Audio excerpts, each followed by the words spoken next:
No, I'm not going to talk about the movie with Antonio Banderas. No, sir. If you have ever heard or seen a movie called The Skin I Live In, then you know what's coming.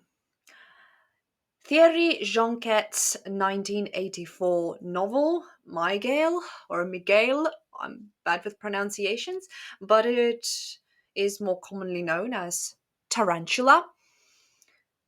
I'll get to it. I was confused too.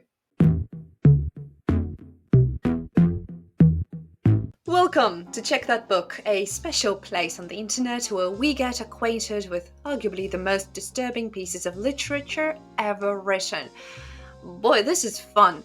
And today's book I read after seeing its film adaptation, which is infamous, but we're not going to talk about this today. Today we're going to talk about the book Tarantula, the dark psychological thriller that blends the elements of revenge, identity, and transformation perfectly, in my opinion. Let's start with the title because I'm pretty sure I wasn't the only one confused, especially if you know the plot already, and I'm not here to really spoil the plot for you. But why Mygale? Why Tarantula? Well, Mygale is a rather outdated term to classify big hairy spiders, as much as I understood, particularly tarantulas. If you have this phobia, then this book will no, it doesn't really have to do anything with spiders directly, so don't be petrified. This is not a book about that. This is more metaphorical. The novel takes its title from a French word for a type of a large spider. That's it. The title is completely symbolic. It ties with the novel in several ways, which we'll get to later. But yes, don't be appalled by the title or the book cover, honestly. I will show you the alternative, but yes, the most prominent one is the one with the spider. But I'm pretty sure you can find other covers as well. For those of you who haven't seen the movie and haven't read the novel, oh boy, this is something I really don't want to spoil. Both book and film are great, but after seeing the film, I mean, in my case, like I said, I read the novel after seeing the movie because I didn't even realize, I was just not paying attention, that this film was based on a novel. This novel follows three interconnected characters and it showcases their descent into, I wouldn't say depravity, no, well, one of them kind of does, but they're all interconnected, and I love the reasoning behind the actions of certain characters. It is very well written. Without spoiling as much as I can, we have a main character, Richard, who is a plastic surgeon, I suppose, but he has a dark secret. He keeps a beautiful woman, Eve, in his, home. He holds her hostage. Who is this mysterious woman? Why is she there? Why is she a hostage? And who's the third character? Because obviously I've mentioned three main characters that are interconnected. Well, I've mentioned two. I'm not going to name the third one because it is such a spoiler territory, and I really don't want to go there with this book. In all honesty, even if you are not a fan of the disturbing, you most likely will appreciate this book because it is so interesting. But why is this book on the list? Why did I put it on the list? I wasn't alone who did so. It is quite out there when you search disturbing books. Or, well, disturbing films. I'm trying not to go there because there will be a book versus movie episode one day when I will definitely talk about the differences that I spotted, what I liked, what I didn't like, what I thought worked in the adaptation's favor, yada yada. The novel, though, just the novel. I will say beforehand, I appreciated it equally as much. It was interesting, and even though I knew the twist ending, it was as if I experienced it anew. It was good. But why the title? Again, coming back to it, why a tarantula?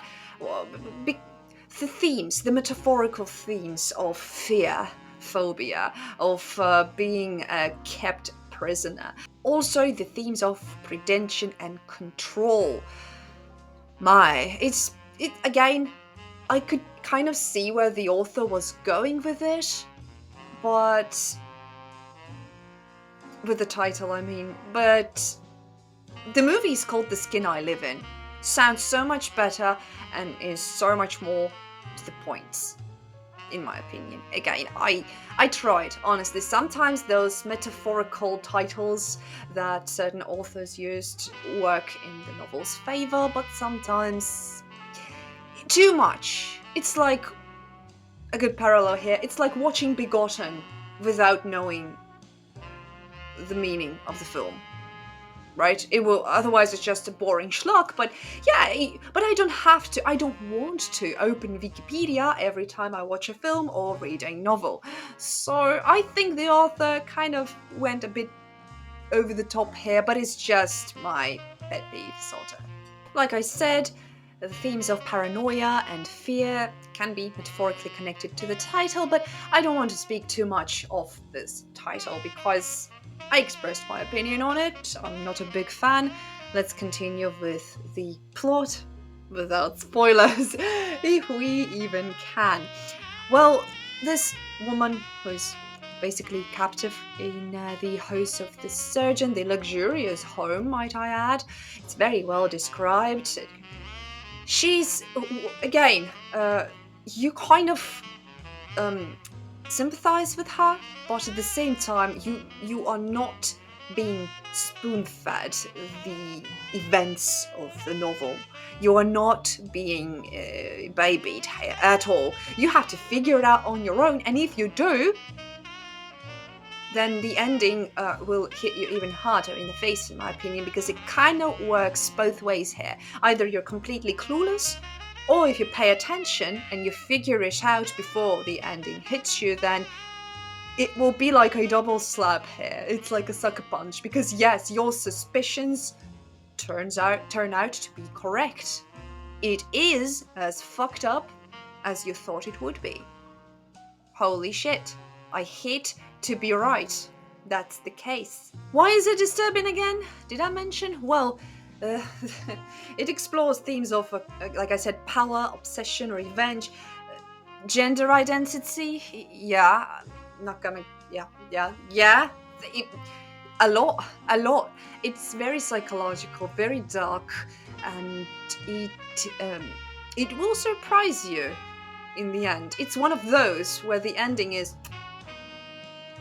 It's a well done shocker. There is sexual assault present, but if you have no idea, if you've never read or seen the film, I'm pretty sure that what you're imagining right now, it's most likely nothing. It has nothing to do with the real case, pretty sure, because when I was first introduced to the concept of this story, it was before I seen the film. I was briefly introduced to it. Like, are you ready? Actually, my mum was the one who introduced me to this film, to this book, to this story. She was like, well, you like fucked up shit? This is some fucked up shit. Do your research. I mean, analyze this. I analyzed it. Not. I just admire it for the fucked up shit that it is.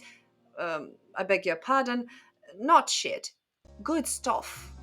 It's some really good stuff. It's a genuinely good book. It doesn't fall into the category of, your average gory splatterpunk fun. By fun, I mean it's quotation marks, but it is fun in its own way.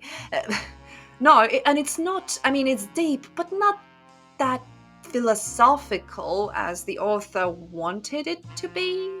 I know, it's just a sad story and a very psychological one. It would be damn interesting to analyze the protagonists and or the antagonists of this novel with some psychiatry students. Oh, seriously, this I highly recommend Tarantula.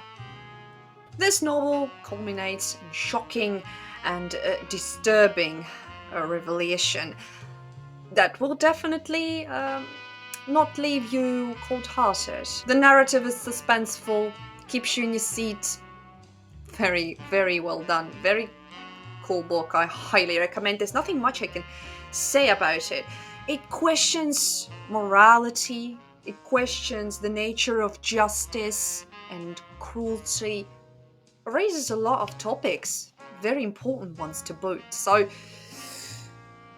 read Tarantula. Before we wrap this up, here's a reminder that I have my own book, Misanthropically Inclined, waiting for you on Amazon. Thank you guys so much for watching. If you like disturbing content, consider giving this video a boost in the form of an erect thumb, and make sure to subscribe for more. Take care of yourselves and your loved ones, ladies and gentlemen, and I shall see you soon. Goodbye.